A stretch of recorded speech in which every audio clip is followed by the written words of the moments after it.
Hello, my name is Sinead, and for my individual project, I am going to be talking about genrefication in school libraries.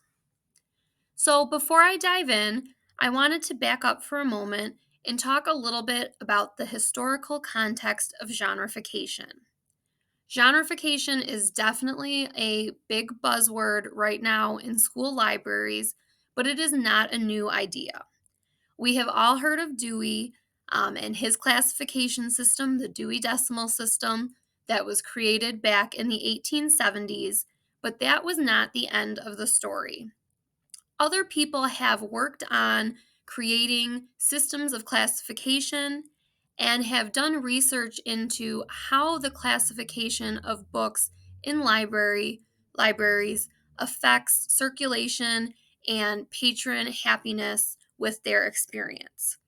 So, even though this is a trend that's picking up steam recently, for example, the American Association of School Libraries devoted an entire issue of its magazine to this question and featured a session on ditching Dewey, genrefication in your library at its national conference in 2013. This isn't a new idea. So, when we talk about genrefication, we are talking about the process of organizing, classifying, and categorizing items in your library into genres.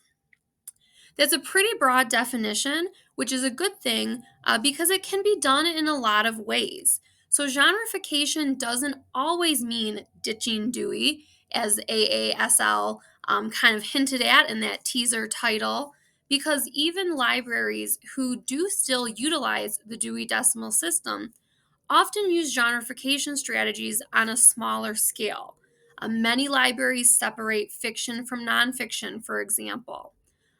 Or as graphic novels are becoming more popular, many libraries are creating separate sections for graphic novels. So, what are the benefits of genrefication, specifically in school libraries? While genrefication can help students locate and self select books much more quickly and easily, and this helps boost their self sufficiency and their sense of confidence, which can really help promote the enjoyment of reading. It is also more developmentally appropriate for younger children who may not have an understanding of decimals.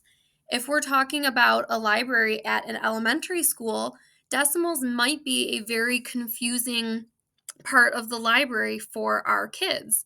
But quite frankly, even older students at the middle and high school levels can sometimes be intimidated by decimals. Math can be scary, numbers can be scary, and the last thing we want to do as a library is make our patrons feel like they are unable to navigate our system. Genrefication can also support students who want to read a specific type of book, but it can also allow students to intentionally explore a new genre. Genrefication allows school librarians to become more familiar with their collection. This can improve their collection development skills, their reader advisory skills. Another big benefit of genrefication is that it follows browsing patterns that our students are used to. Our students are used to searching for certain hashtags on social media platforms. Our students are used to opening Netflix and seeing categories like comedy, horror. If we can make our library better match what they are used to, what they enjoy using, what they see in their day to day life, that can really be a benefit. Genrefication can limit choice overload and thus reduce library anxiety.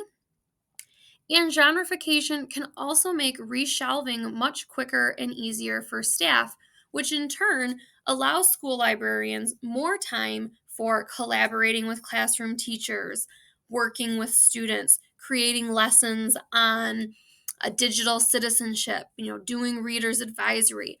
All these things that are more beneficial than time spent on the more mundane tasks like shelving books.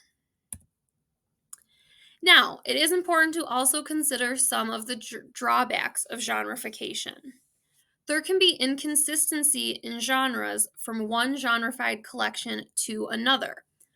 Unlike a very standardized system such as Dewey, each library, if they're going to genreify, for example, their fiction, they may come up with different categories. The categories aren't always going to be the same from library to library. We also have certain books that can fit into multiple genres. So then the question becomes, where do you put that book?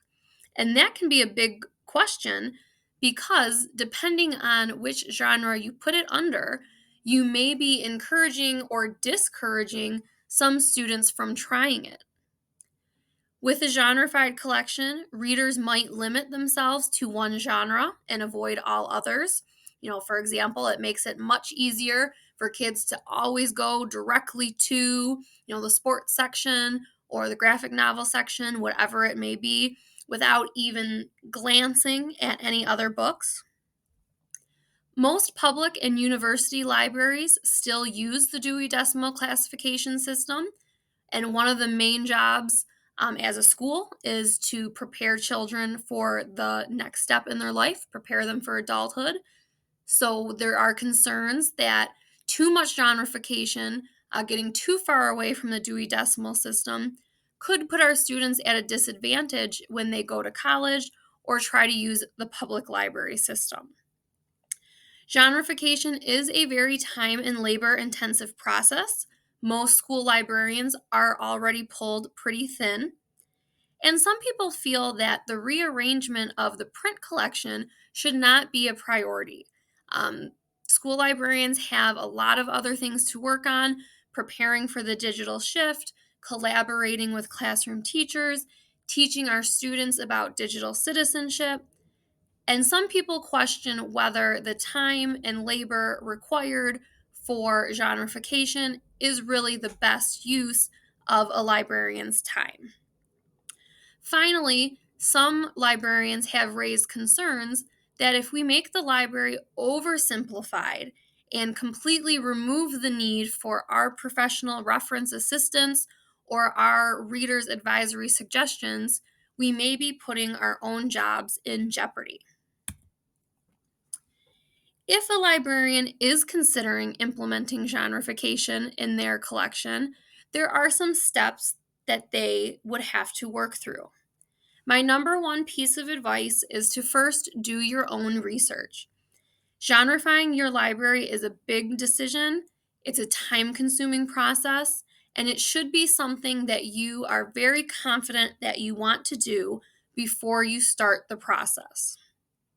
Once you have decided you do want to genrefy, you need to choose what you want to genrefy and which genres you will use. Do you want to start small and just pull out something like biographies or graphic novels? Do you want to tackle the fiction section?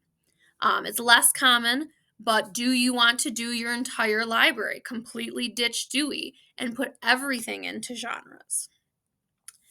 Another important step before you start physically moving books around for genrefication is to weed. This is such an important step because genrefication is time consuming, and you do not want to waste time genrefying books that are not going to circulate and really shouldn't even be in your collection in the first place. You need to consider calculating your shelf space. Look at the books that you have. Which genres do you have more books for that are going to need more space? Which genres could you fit on a smaller shelf? Signage, you're going to need to indicate the genre on the shelves, on the books themselves. You're going to need some other type of, appropriate signage to help guide your students to the books they're looking for, especially when this is new. You're going to need to plan the work of physically flipping the collection. You need to be prepared for the time and labor demands of the actual switch and how that is going to affect the day-to-day running of your library while you're doing it. A personal example, I'm trying to genrefy my library, just the fiction section. I went through and I pulled all the books that I was planning to classify as classics, put them on a table. I thought they'd be good there for a little bit. Found out a couple days later we were having a big meeting in the library. We needed all the table space. I had to clear them all off again. So you really do need to have some time set aside where you can make a little bit of a mess before you get to reorganize. And finally, you're going to need to advertise and promote your new system. You're going to want to build excitement, but also train any staff you may have and your students, other patrons, teachers, your principal, any stakeholders. You want them to see how easy your library is to use, how fun it is to be able to quickly find books that you enjoy.